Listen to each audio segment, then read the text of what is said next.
The stagecoach rattled into Tulsa, Oklahoma on a blistering afternoon in July 1882, carrying nothing but dust, disappointment, and a woman who had just lost everything she thought her life would be.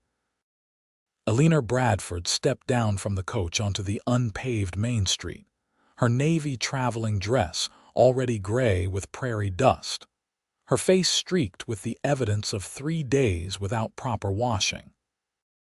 The leather satchel in her hand contained everything she owned now, which amounted to 2 dresses, a hairbrush, her mother's silver locket, and the crumpled letter from her aunt that had brought her west. The letter she had discovered, upon arriving in Kansas City a week ago, had been written 2 years prior. Her aunt had died 18 months ago. No one had thought to inform Eleanor back in Philadelphia until she had already sold her few possessions and bought the ticket west. She stood on the boardwalk outside the general store, watching the stagecoach roll away toward its next destination, and felt the weight of her circumstances settle around her shoulders like a yoke. 22 years old, orphaned at 19, fired from her position as a clerk in a dress shop for refusing the owner's advances, and now stranded in a territory town with $11 to her name and no skills that seemed to matter out here in this rough country. The sun beat down mercilessly. Tulsa was smaller than she had imagined, a collection of wooden buildings that looked temporary, as though the whole town might pick up and blow away in a strong wind. Men in dusty clothes moved along the street, leading horses or carrying supplies. A few women in simple cotton dresses hurried about their business. Everyone seemed to know exactly where they belonged and what they were doing. Everyone except Eleanor. She walked slowly down the main street, reading the signs. There was a saloon, a boarding house, the general store, a livery stable, a small bank, a barber shop that also advertised itself as a doctor's office, and at the far end, a small church with a white steeple that looked optimistic in its freshness. The boarding house seemed like the logical place to start, so she made her way there, her boots clicking on the wooden planks. The woman who answered her knock was perhaps 50, with gray-streaked hair pulled back severely and eyes that assessed Eleanor in one sweeping glance. "Help you?" "I am looking for lodging," Eleanor said, trying to sound more confident than she felt. "How much do you charge for a room?" $2 a week, meals included. 3 meals a day, but you help with cleanup after supper. Eleanor did the mathematics in her head. She could afford 5 weeks, maybe 6 if she was careful. And then what? But she had no choice at the moment. "I will take it, just for now until I can find work." The landlady, who introduced herself as Mrs. Hartley, showed Eleanor to a small room on the 2nd floor. It held a narrow bed, a washstand, and a single chair beneath a window that looked out over the dusty street. It was clean, at least, and the sheets on the bed looked fresh. "What kind of work are you looking for?" Mrs. Hartley asked, lingering in the doorway with her arms crossed. "Anything respectable," Eleanor said. "I can read and write well. I kept accounts at a shop back east. I could do clerk work or teach perhaps." Mrs. Hartley shook her head slowly. "We have got a school teacher already, young man from Kansas. As for clerk work, most of the shops here are family businesses. Wife and husband run them together, maybe their children help." She paused, looking at Eleanor with something that might have been sympathy. "Can you cook?" "So."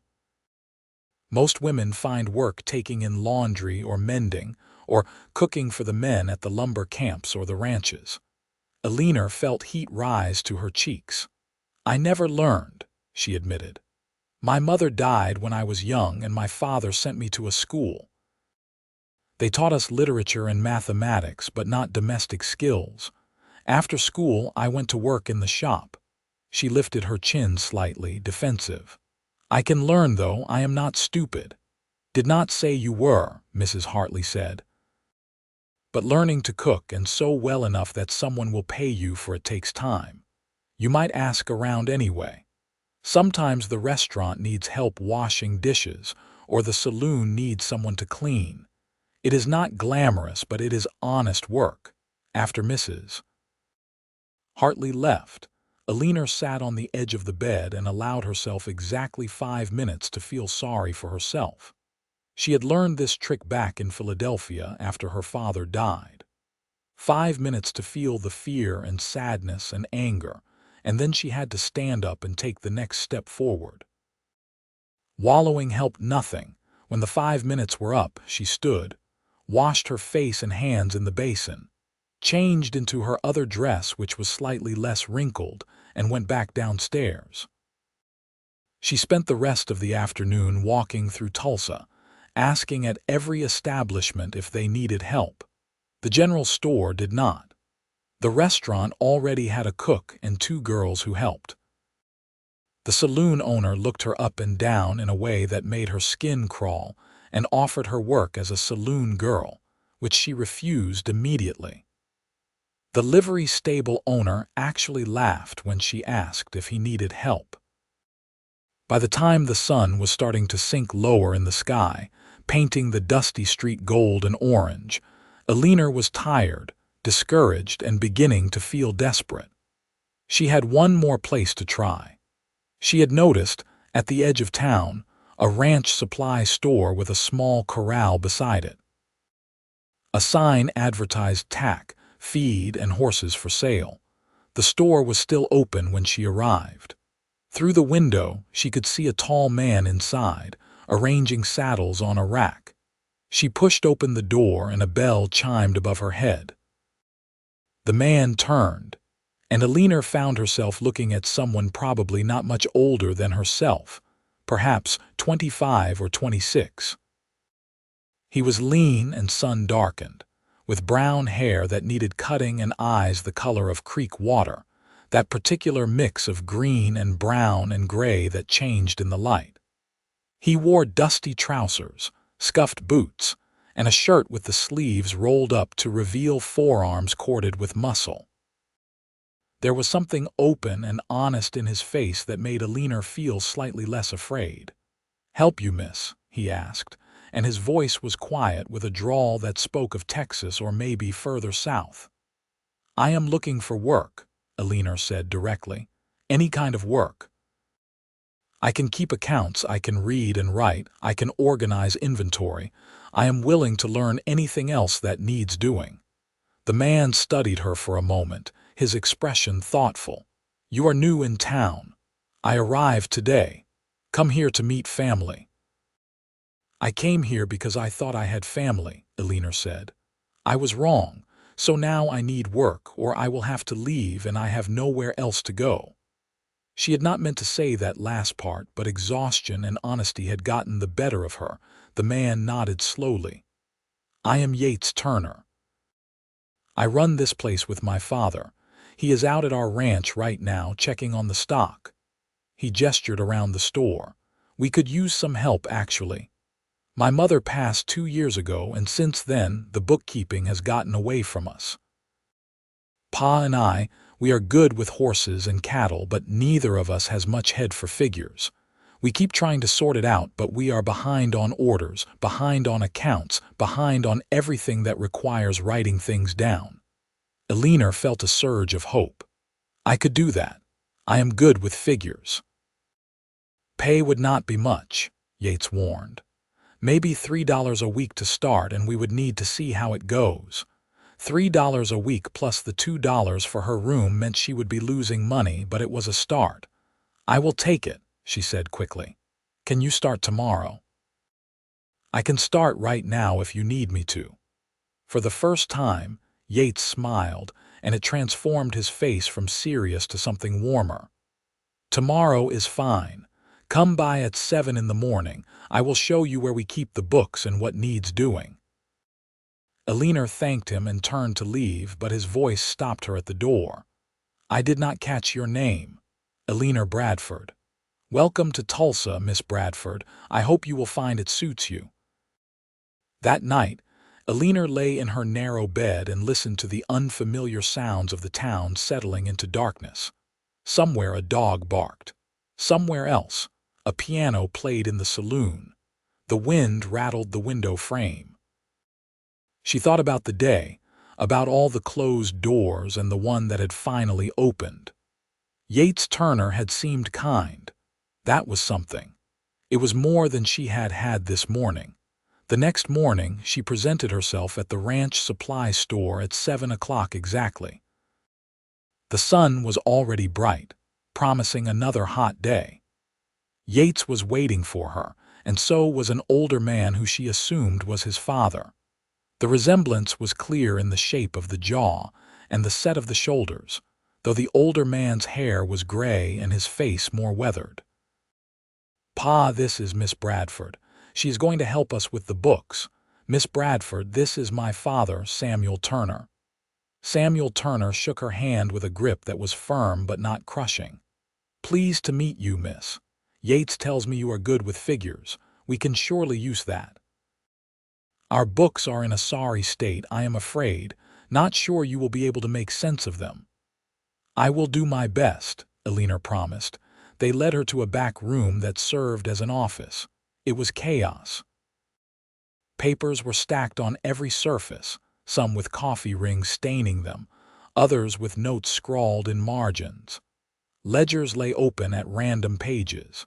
Invoices and receipts were stuffed into boxes with no apparent organization. Eleanor took a deep breath. "How far behind are you?" Yates and his father exchanged glances. "Maybe 6 months," Yates said. "Maybe more." "Do you have a system for organizing anything?" "We try," Samuel said, sounding apologetic.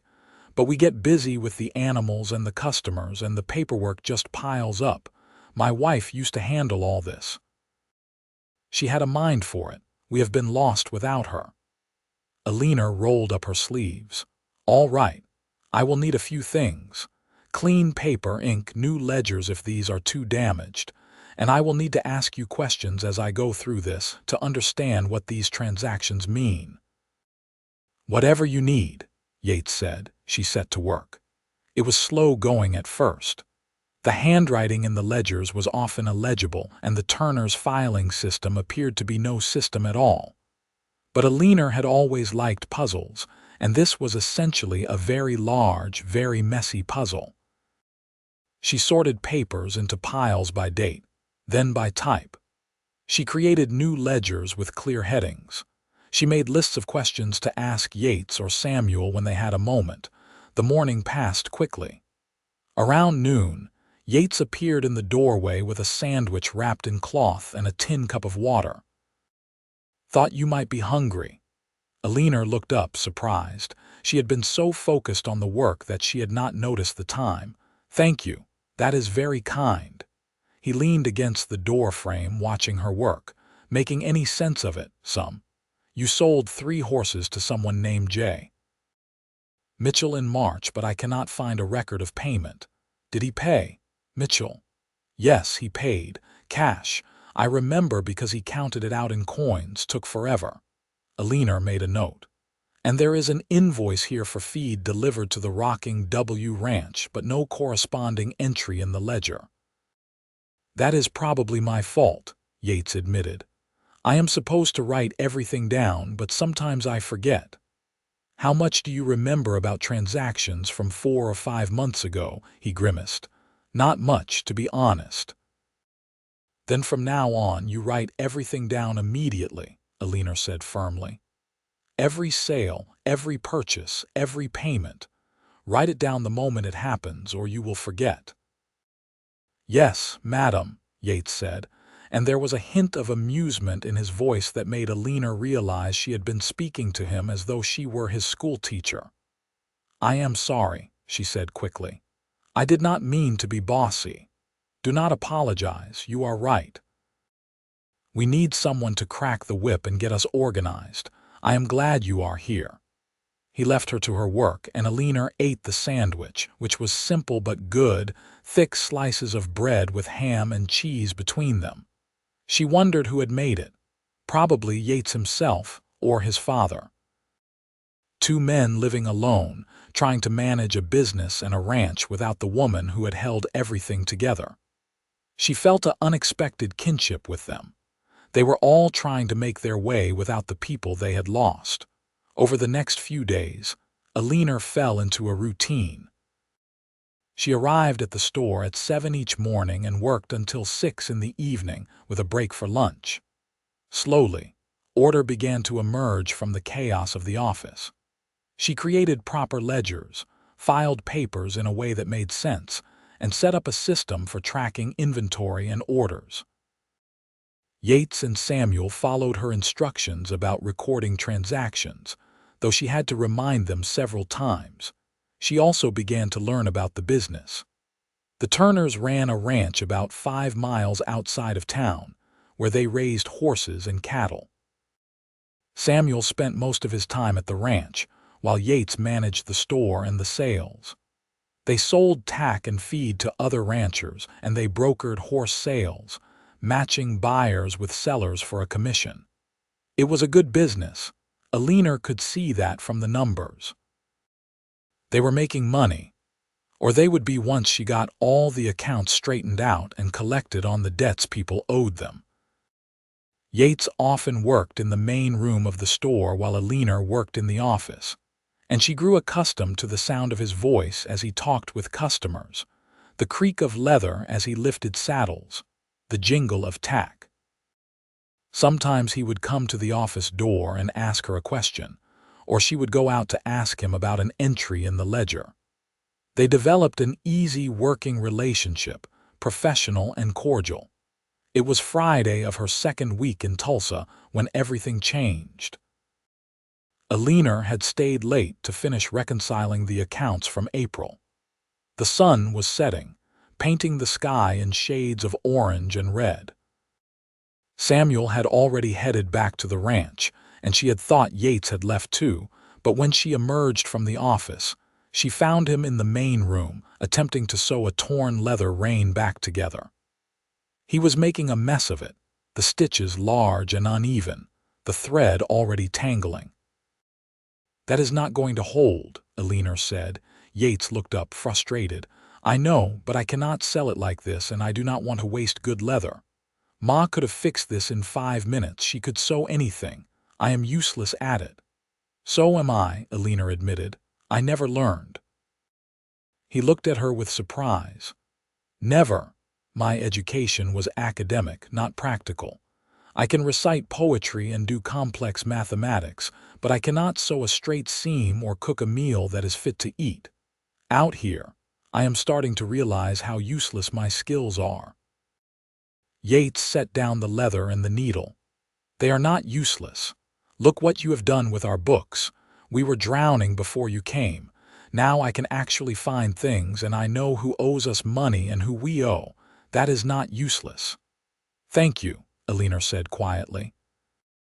"But I still wish I knew how to do the things that matter out here, practical things." Yates was quiet for a moment, studying her face in the fading light. Then he said, "We could learn together." "What practical things?" "Cooking, mending, all of that. I need to know it as much as you do. Pa and I, we get by, but we eat the same 5 meals over and over, and our clothes are falling apart because we cannot mend them properly. You said you can learn. So can I. We could teach ourselves together. Every day we could try something new." Eleanor felt something flutter in her chest, an emotion she could not quite name. "You would do that. Why not? We both need the skills. Might as well stumble through it together." He smiled, and again Eleanor noticed how it changed his face. "What do you say?" "Want to be terrible at cooking with me?" she laughed, surprising herself. Yes, I would like that. Tomorrow is Saturday. Store closes early. Come out to the ranch for supper, and we will attempt to cook something besides beans and hardtack. Fair warning, it will probably be a disaster." "I will bring my appetite and low expectations," Eleanor said. The next evening, Yates picked her up at the boarding house in a wagon. The ride out to the ranch took about half an hour, through rolling grassland dotted with cattle. The sun was lowering but still bright, the air finally cooling from the day's heat. Yates pointed out landmarks, telling her about the land, and Eleanor found herself relaxing in a way she had not since arriving in Oklahoma. The ranch house was small but sturdy, built of wood with a wide porch across the front.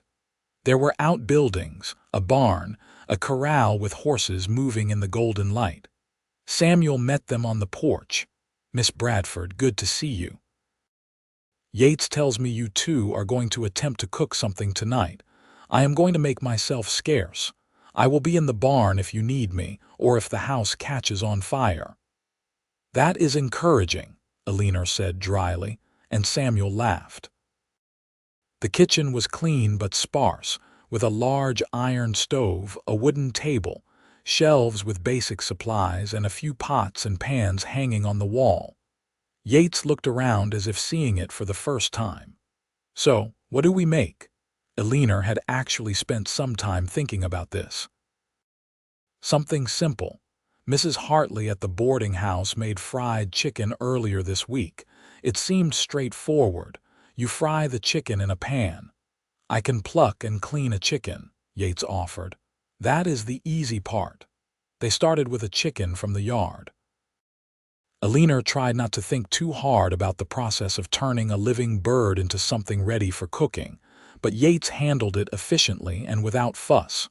Soon they had pieces of chicken ready to cook. "Now we need to flour it, I think," Eleanor said uncertainly, "and then fry it in fat." They coated the chicken pieces in flour, though it seemed like they were using far too much and it was not sticking properly. Yates heated fat in a large skillet on the stove, and they placed the chicken pieces in it. Immediately, the hot fat began to spit and pop. "Is it supposed to do that?" Eleanor asked, jumping back from the stove. "I have no idea," Yates said, but he was grinning. "Maybe." They watched the chicken cook, turning it when it seemed like it might be burning, which was often. The kitchen filled with smoke. The chicken turned very dark very quickly. "That does not look right," Eleanor said. "No, it does not," Yates agreed. When they finally pulled the pieces from the pan, they were burnt on the outside, and they discovered upon cutting into one, raw on the inside. "Well," Yates said, looking at the disaster on the plate. "That is truly terrible." Eleanor started laughing. She could not help it. The whole thing was so absurd, the two of them standing in this smoky kitchen looking at inedible chicken, both of them completely out of their depth. Yates started laughing too, and for a moment they just stood there laughing at their failure. "We have bread and cheese," Yates finally said. "And I can make decent coffee. We will not starve." They ate bread and cheese at the kitchen table, and it was actually pleasant. They talked about the business, about Eleanor's progress with the books, about the town. Yates told her about growing up on the ranch, about his mother who had died of pneumonia 2 winters ago, about how he and his father were still figuring out how to live without her. "She was the heart of everything," Yates said quietly. "She could do anything. Cook, so manage the house, help with the cattle when we needed extra hands. She kept the books, organized everything. She made this place a home. Without her, Pa and I are just 2 men camping in a house." "My mother died when I was 12, Eleanor said. "I barely remember her, but I remember that she made everything feel safe. After she was gone, nothing ever felt quite safe again." Yates met her eyes across the table. "I am sorry. I am sorry for your loss too." They sat in comfortable silence for a moment, and Eleanor realized she felt more at ease than she had in months, maybe years. There was something about Yates, something steady and genuine, that made her feel like she could be honest with him. "So," Yates said eventually, "do we give up on cooking or do we try again?" "We try again," Eleanor said firmly. "We will just have to find someone to teach us the basics, or find a cookbook with very detailed instructions." "Mrs. Garrett at the general store might have a cookbook," Yates said. "And maybe she would give us some advice if we asked." Over the following weeks, they did ask.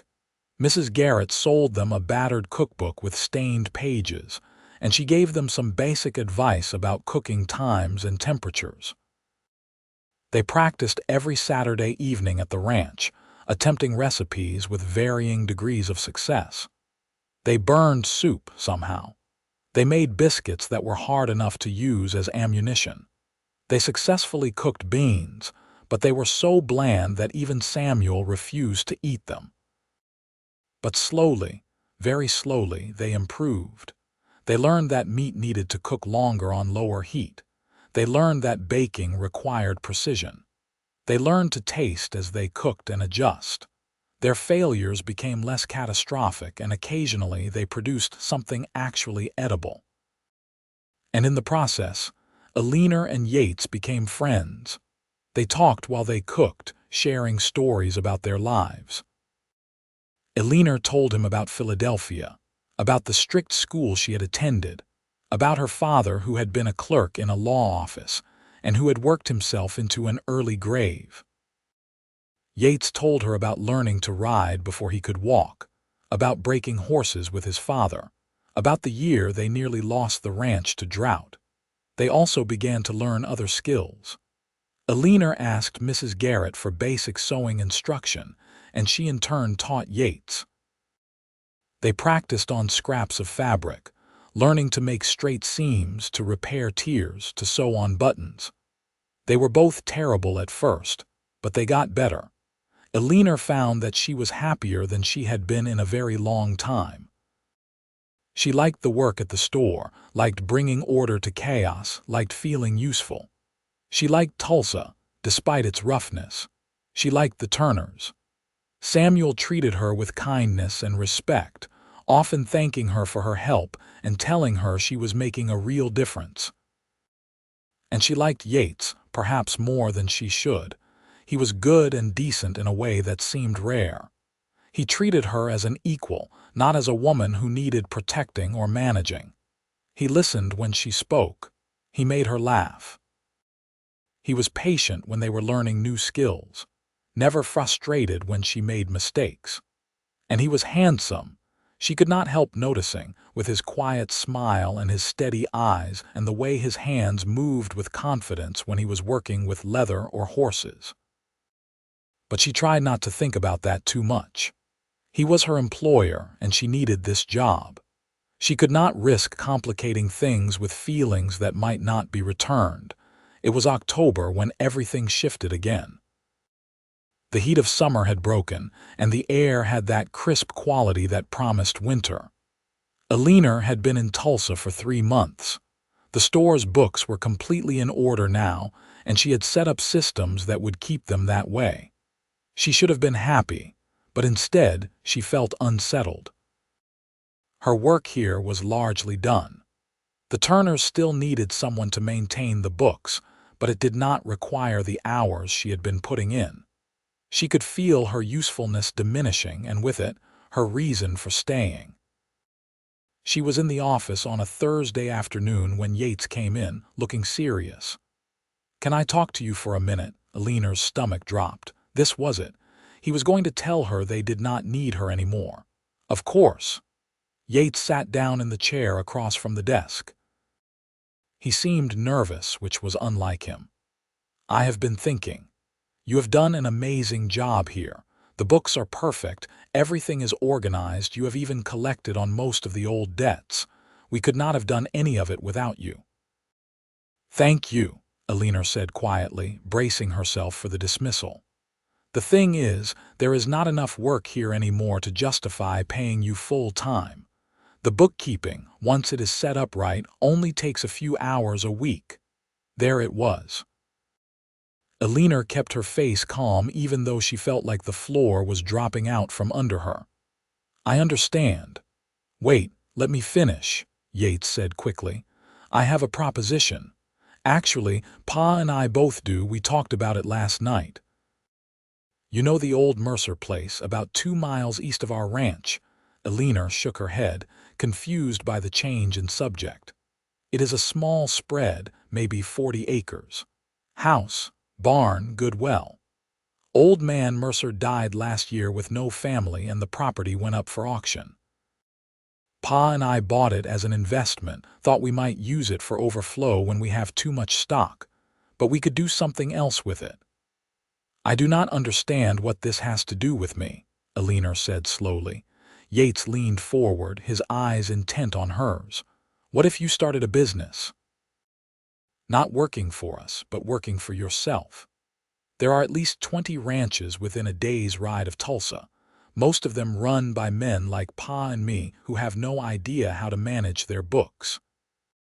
You could offer bookkeeping services, go to each ranch once a month or so, straighten out their accounts, set up systems. You could also do mending and sewing once you are better at it. Ranch wives are always overwhelmed with that kind of work. They would pay someone to help. Eleanor stared at him. That is a wonderful idea, but I have no money to start a business. I can barely afford my room at the boarding house. That is where the Mercer place comes in. What if Pa and I rent it to you cheap, really cheap, like 50 cents a month, in exchange for you continuing to do our books? You would have a place to live and to work from. You could build up your business without worrying about rent. Once you are established, we could renegotiate the terms. It was an incredibly generous offer, too generous.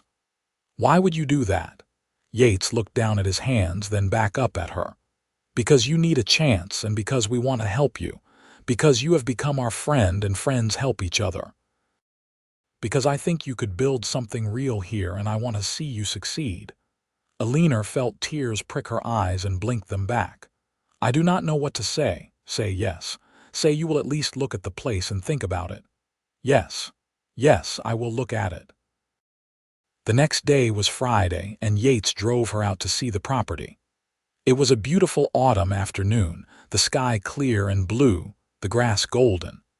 The house was small but solid, just 2 rooms with a loft above. It needed cleaning and some repairs, but the bones of it were good. The barn was sturdy, and there was a chicken coop and a vegetable garden gone to weeds. Standing in front of the house, looking out at the land, Eleanor felt something she had not felt in a long time.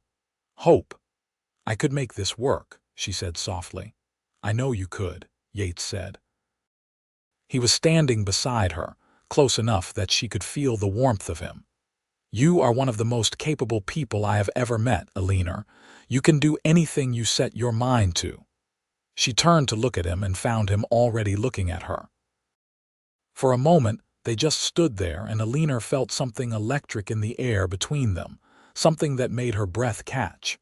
Yates, she started, not sure what she was going to say, but before she could finish, Samuel came riding up, calling out a greeting. The moment broke, and Yates stepped back, putting proper distance between them again. Over the next 2 weeks, Eleanor prepared to move into the Mercer place. Samuel and Yates helped her clean and repair the house. Other people from town helped too once word got around. Mrs. Hartley brought curtains. Mrs. Garrett from the general store donated some pots and dishes. A rancher named Tom Bradley and his wife brought a rocking chair and some quilts. The community of Tulsa, which had seemed so indifferent when Eleanor first arrived, revealed itself to be generous and welcoming once she was no longer a stranger. Eleanor also began to spread word about her services. She had simple cards printed at the newspaper office advertising bookkeeping, accounting, and mending services. Yates introduced her to several ranchers he knew. To her surprise and delight, 3 of them hired her immediately. Apparently, she was not the only one drowning in disorganized paperwork. She moved into the house on the 1st of November. It was strange to have her own place after years of rented rooms, strange but wonderful. The house was cozy once she got a fire going in the stove. She had a bedroom and a main room that served as both kitchen and office. It was simple, but it was hers. Yates helped her move her few possessions, which did not take long since she still owned almost nothing. When everything was inside, he lingered at the door. "You are going to be all right out here on your own?" he asked. "I am going to be fine," Eleanor assured him. "It is only 2 miles from your ranch, and I have the rifle Samuel lent me, though I have no idea how to use it." "I will teach you," Yates said immediately. "Tomorrow, if you have time." "I would appreciate that," he nodded, but still did not leave. "Eleanor, I want you to know if you need anything at all, you can come to the ranch, day or night. You are not alone out here." "Thank you, Yates, for everything. For the job, for this house, for believing I could do this. I will never be able to repay you." "You do not owe me anything," he said firmly. "You have earned everything you have got." After he left, Eleanor stood in the middle of her new home and turned in a slow circle. 3 months ago, she had arrived in Tulsa with nothing and no one. Now she had a home, a business, friends. She had a future. It felt like a miracle. The next day, Yates arrived mid-morning to teach her to shoot. They set up targets behind the barn, and he showed her how to load the rifle, how to hold it properly, how to sight down the barrel. "Do not anticipate the shot," he instructed, standing behind her, his hands guiding her arms into the right position. "Just breathe steadily and squeeze the trigger smooth." Eleanor was very aware of his closeness, of his hands on her arms, of his voice low and calm near her ear. She tried to focus on the target. The rifle kicked when she fired and the shot went wide. She tried again, and again. By the 10th shot, she actually hit the target, and Yates let out a whoop of celebration that made her laugh. They practiced for an hour, and then Yates helped her clean the rifle and store it safely. They sat on the porch steps, drinking water from the well, and Eleanor felt content in a bone-deep way. "You are a good teacher," she told him. "You are a good student. You actually listen to instruction, which is rarer than you would think. I had to learn to listen.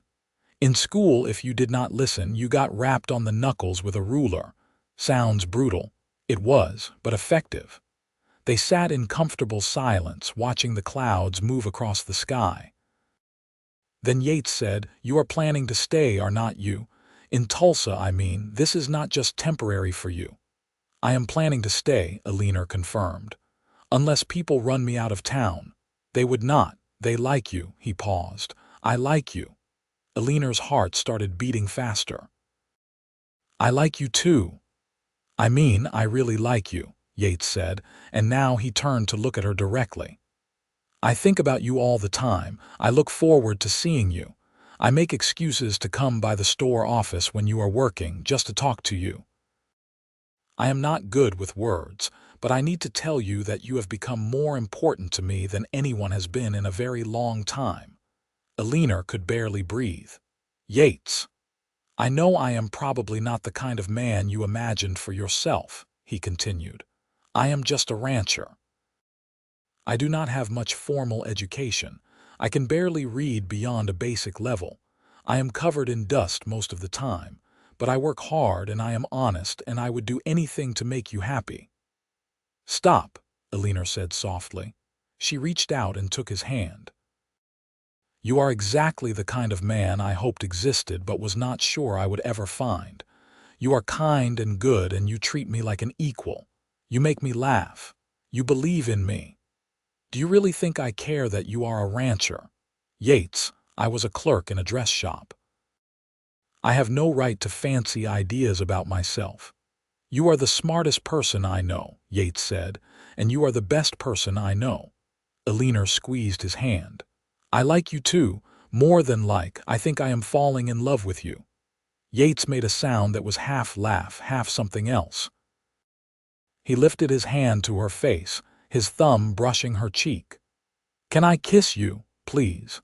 Eleanor whispered. He kissed her softly, carefully, like she was something precious. Eleanor leaned into the kiss, her hand coming up to rest against his chest, feeling his heart beating as fast as hers. When they pulled apart, they were both smiling. "I have wanted to do that for months," Yates admitted. "So have I." They sat on the porch steps until the sun started to set, holding hands and talking about everything and nothing. When Yates finally left, Eleanor went inside feeling like she was walking on air. She lit the lamps and made herself a simple dinner, and everything seemed brighter than it had that morning. Over the next few months, Eleanor's business grew steadily. She traveled to different ranches, organizing books and setting up accounting systems. The work was varied and interesting, each ranch presenting different challenges. She also took on mending work, and her sewing improved rapidly with practice and necessity. She was not making a fortune, but she was earning enough to live on, enough to start saving a little. And she and Yates courted in the old-fashioned sense of the word. He came to dinner at her house twice a week, and they cooked together, their meals gradually becoming more edible and even occasionally delicious. She went to the ranch on Sundays, and they would ride out across the property, Yates teaching her to sit a horse properly, showing her the land he loved. They went to town dances together. They sat together at church. Tulsa accepted them as a couple immediately. People had been speculating about them since Eleanor arrived, apparently placing bets on how long it would take Yates to court her. Mrs. Hartley told Eleanor that she had won $5 in the betting pool because she had predicted a courtship within 4 months, and she had been exactly right. Eleanor met more of the community. She made friends with Sarah Bradley, the wife of one of the ranchers whose books she kept. Sarah was pregnant with her 3rd child, and she hired Eleanor to help with mending and to sew baby clothes. They spent hours together, Eleanor sewing while Sarah taught her techniques and shared gossip and advice. "Yates is a good man," Sarah told her one afternoon. "One of the best. Tom thinks the world of him. You are lucky." "I know," Eleanor said. "I am luckier than I ever thought I would be." "Are you thinking about marriage?" Eleanor blushed. "We have not talked about it. He will ask," Sarah said confidently. "I see the way he looks at you. That man is completely in love." Eleanor hoped she was right, because she was completely in love too, more than she had ever imagined being. Yates was her best friend and her partner. He challenged her and supported her. He made her feel capable and valued. When she was with him, she felt like she could do anything. It was December, 6 months after Eleanor had arrived in Tulsa when Yates asked her to marry him. They were at her house, cooking dinner together. They were making a roast with vegetables, a meal that would have been impossible when they first started learning to cook. Yates was unusually quiet, and Eleanor kept catching him watching her with an expression she could not quite read. "Is something wrong?" she finally asked. "No. I am just thinking." "About what?" He set down the spoon he had been using to stir the gravy. "About the future, about what I want my life to look like." Eleanor's heart started to pound. "And what do you want it to look like?" "I want it to look like this," Yates said simply. "Coming home to you, cooking dinner together, talking about our days, learning new things together, growing old together." He took a breath. "Eleanor Bradford, will you marry me?" Eleanor set down her own spoon very carefully so she would not drop it. "Yes, yes, yes, I will marry you." "I love you, Yates. I want all of those things too." He crossed the kitchen in 2 strides and pulled her into his arms, kissing her with more passion than he ever had before. Eleanor kissed him back, wrapping her arms around his neck, feeling joy bubble up inside her like champagne. When they finally pulled apart, Yates was grinning. "I do not have a ring yet. I wanted to ask first, make sure you would say yes before I spent the money." "I do not need a ring, I just need you. You are getting a ring anyway, and a proper wedding if you want one." "I do not need anything fancy, just our friends and family." "Then that is what we will have." They burned the roast because they forgot about it while they were kissing, but neither of them cared. They ate bread and cheese instead, laughing about it, making plans. They decided to marry in the spring, to give them time to prepare and for Eleanor to finish the sewing projects she had committed to.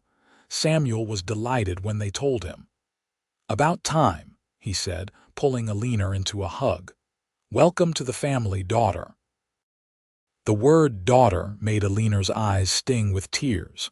She had not had a family in so long. Now she would have a father again and a husband, and a place where she truly belonged. The winter passed in a flurry of preparation.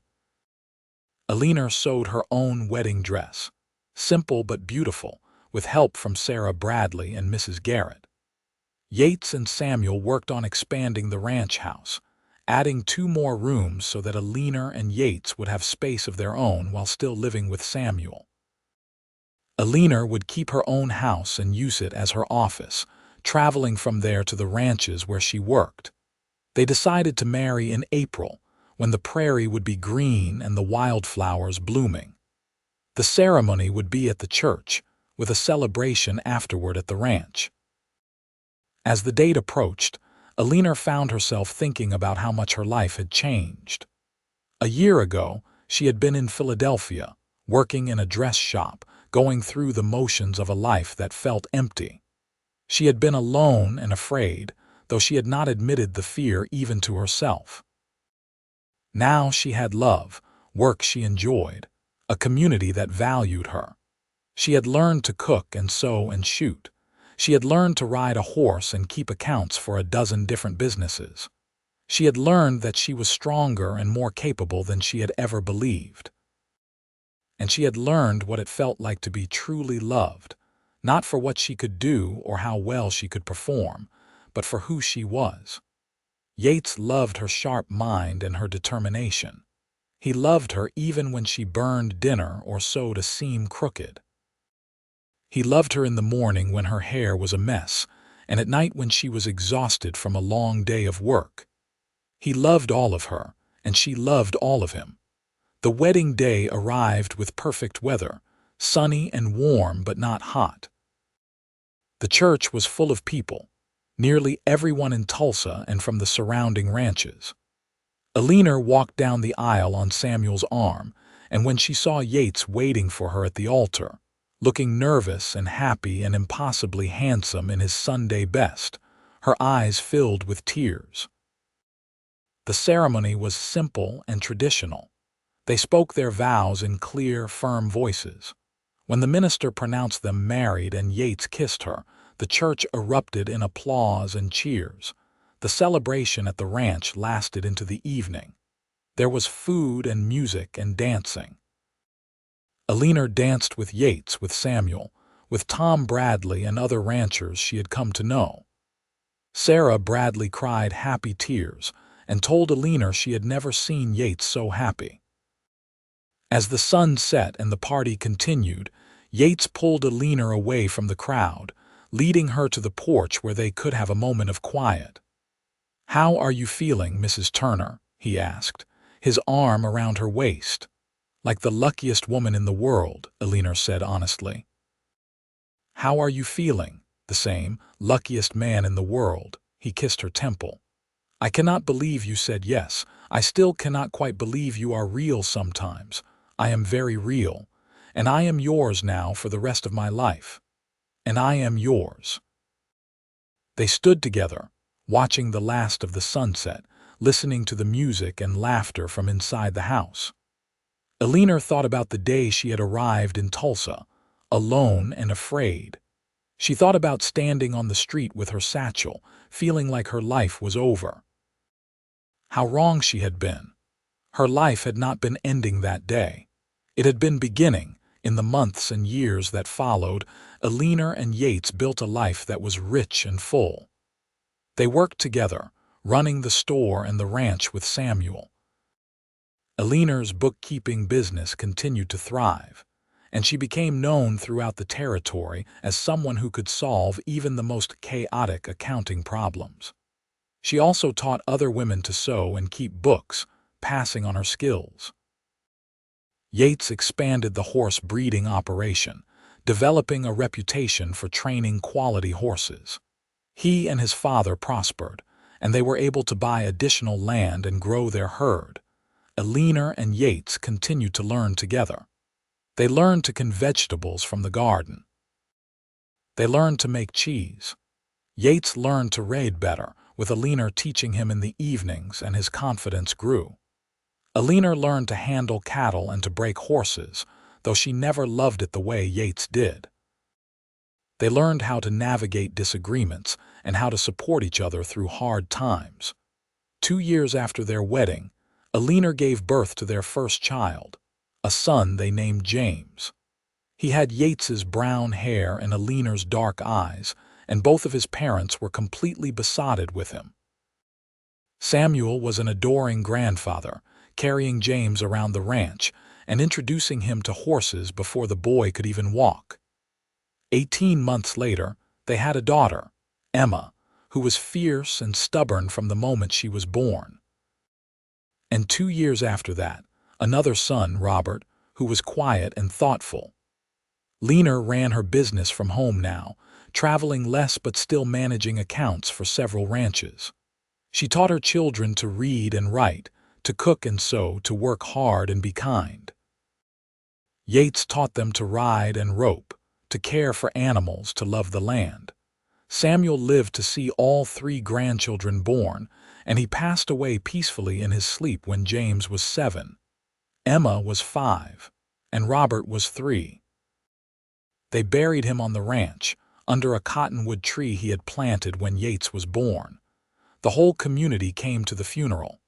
Samuel had been respected and loved, and his loss was deeply felt, but life continued as it always does. The children grew. The ranch prospered. Eleanor and Yates grew older together, their hair gaining threads of gray, their hands becoming rough with work, their love deepening with each passing year. On their 20th anniversary, they sat on the porch of the ranch house, watching their children play in the yard. James was 17 now, tall and serious, already taking on more responsibility with the ranch. Emma was 15, smart and determined, talking about becoming a teacher. Robert was 13, quiet but with a gift for working with horses that reminded Eleanor of Yates at his best. "Can you believe it has been 20 years?" Eleanor asked, her hand in Yates's. "Some days it feels like 20 years. Some days it feels like it has only been a week since you walked into the store looking for work." He squeezed her hand. "I am grateful for every single day, even the hard days. Especially the hard days. Those are the ones that proved what we have is real." Eleanor leaned her head on his shoulder. "Do you remember that first night we tried to cook chicken?" Yates laughed. "How could I forget?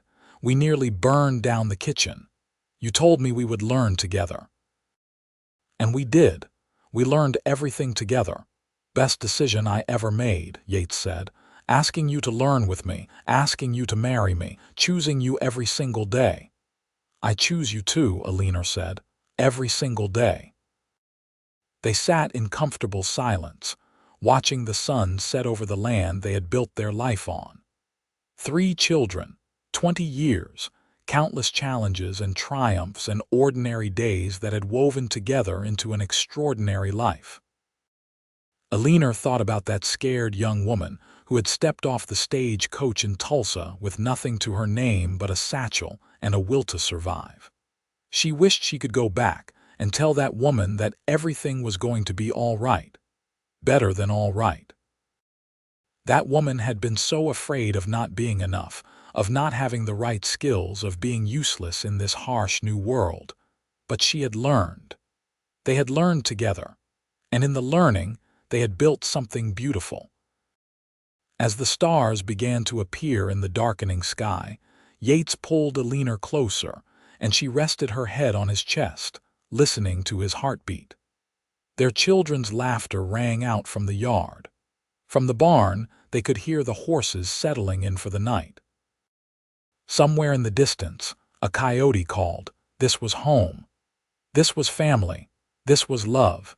And Eleanor knew with absolute certainty that she was exactly where she was meant to be. The journey had been hard, the road uncertain, but every step had led her here, to this man, to this life, to this moment of perfect peace. She had said she could not cook or sew, and Yates had replied that they would learn together every day. And they had. Not just cooking and sewing, but everything that mattered. How to build a life together, how to weather storms, how to raise children, how to love each other through joy and sorrow, through abundance and hardship. They had learned it all together, and they would continue learning every day for the rest of their lives. 20 years later, when Eleanor was 62 and Yates was 65, they sat on that same porch, now surrounded by grandchildren. James had married and had 3 children of his own. Emma had become a teacher, just as she had planned, and had 2 children with her husband, a lawyer from Oklahoma City. Robert ran the ranch with Yates, and his wife was pregnant with their first child. The ranch had grown and changed over the decades. They had weathered droughts and harsh winters, economic panics and personal losses. But the land remained and the love remained, passed down through generations. Eleanor looked at Yates, his hair white now, his face deeply lined but still handsome to her. His hands were gnarled with arthritis, but they were still strong when they held hers. "No regrets?" she asked him, a question they had asked each other countless times over the years. "Not a single one," Yates said, his voice rougher with age but still sure. "You, not one." "I would do it all again exactly the same way. Even the burnt chicken," Eleanor laughed, the sound younger than her years. "Especially the burnt chicken. That was when I knew." "Knew what?" "That I wanted to learn everything with you. That I wanted you to be the person I stumbled through life with. That I loved you." Yates lifted her hand to his lips and kissed it gently. "I love you too. Today, yesterday, and every day we have left." They watched the sun set one more time together, their grandchildren playing in the same yard where their own children had played, and Eleanor felt a profound sense of gratitude for the life they had built. She had arrived in Tulsa with nothing, and she had found everything. Love, home, purpose, family. She had learned to cook and sew and 100 other things. But more importantly, she had learned what it meant to be truly known and truly loved. She had learned that home was not a place but a person. She had learned that the right partner made every challenge an adventure, and every ordinary day a gift. As the stars emerged in the twilight sky, Eleanor and Yates sat hand in hand, surrounded by the life they had created together, certain in the knowledge that every stumble, every failure, every moment of learning had been worthwhile. They had learned together every day, just as Yates had promised all those years ago, and that had made all the difference.